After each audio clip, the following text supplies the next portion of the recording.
Finally tonight, we often get lost in frantic daily routines, rush hour, work, school, smartphones, buzzing all day long. Too much to do with too little time. But now and again, we check in on a reporter whose life's work now is found in walking and taking meaning and telling stories from his years of footsteps. Hari Srinivasan has this update. You know, the walk's kind of turned into my life. In October 2015, I went for a walk in the southern Caucasus Mountains with the journalist Paul Salopek. For me, it was a few days. For him, he had been walking nearly 3 years as part of his Out of Eden walk, a global journey by foot. We spoke with him in Kazakhstan last year and when he was in Kyrgyzstan earlier this year. And Paul joins me again now. Paul, tell me where you're at. I can hear a river rushing in the background. Right now I'm next to the banks of the Kanhar River in northern Pakistan. After having just walked well over 1,000 miles through the mountains of Central Asia, starting in Kyrgyzstan, Tajikistan, a big chunk of Afghanistan, and now of course here in Pakistan.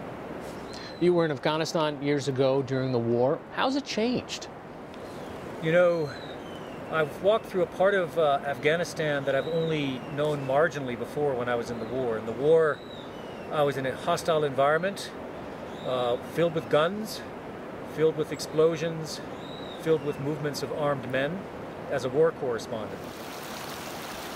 The last segment that I've walked through is a completely different Afghanistan. It's a wild, pristine, almost unknown Afghanistan to the outside world, where people are carrying not guns but shovels, where men are digging holes not to plant IEDs but to create traps for snow leopards, and women are not wrapping their faces in purdah except to bake bread in smoky ovens.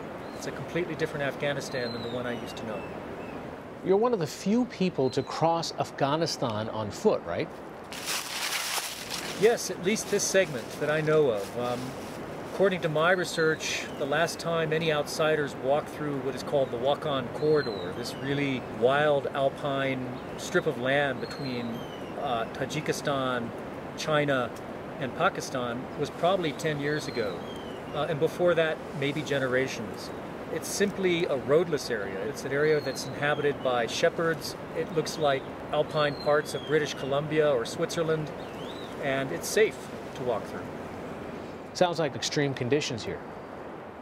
Yes, to get through this region required quite a bit of logistical preparation. We had to hire some donkeys. We had to go over 14,000, 15,000, 16,000 foot passes. And the last pass, called Irshad Pass, in the wild mountains of the Karakoram between Afghanistan and Pakistan, was particularly extreme. It was so cold that even inside of my tent, my clothes froze on my body.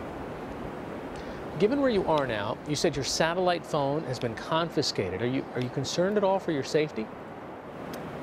Yeah, it was an interesting experience coming down out of this extremely wild and high mountain wilderness of the Karakoram into Pakistan. I wasn't aware that I needed a permit for my satellite phone, so my satellite phone was confiscated. But I feel very safe here. The Pakistani authorities have done a great job of collaborating with my project and ensuring that there's overwatch, that they're keeping an eye out for me. So other than nature, which you always have to keep your eye on, I feel quite safe.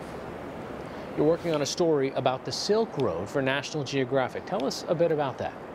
Yeah, the December issue is a piece that describes the last 2,500 miles of the walk almost. It's a vast area stretching from the Caspian through Kazakhstan, Uzbekistan, and Kyrgyzstan. And that piece talks about how lessons from the Silk Road, which is kind of one of the early experiments in globalization, still echo today, especially in an environment when there's a backlash against globalization. It's a story about what happens when you open up the walls of society to free trade and free ideas versus turning inwards, at which point societies stop growing.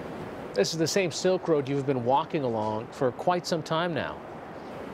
Yeah, it's been a while. It's been, I think, since May of 2015 when I set foot in Kazakhstan. So it's a big stretch of the earth, a big stretch of my global project. It's crossing open steppes, following the fabled Amudarya or Oxus River through Central Asia with all these Silk Road empires along the way, these beautiful old medieval cities, and now this amazing montane wilderness.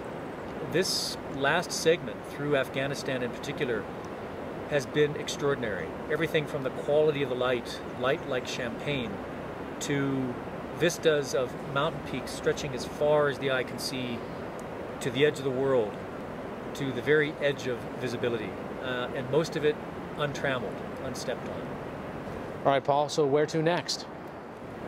Well, from here I hope to continue down through northern Pakistan, through the foothill countries, through the capital of Islamabad, and then to the old cultural capital of Lahore, the old Mughal cultural center, into northern India, and then across northern India into Bangladesh, and then onward into China. Journalist Paul Salopek joining us from the hills of Pakistan tonight. Thanks so much. It's always great to reconnect with you, Hari. Maybe I'll see you on the pilgrim trails in India. The definition of tough, his clothes froze on him.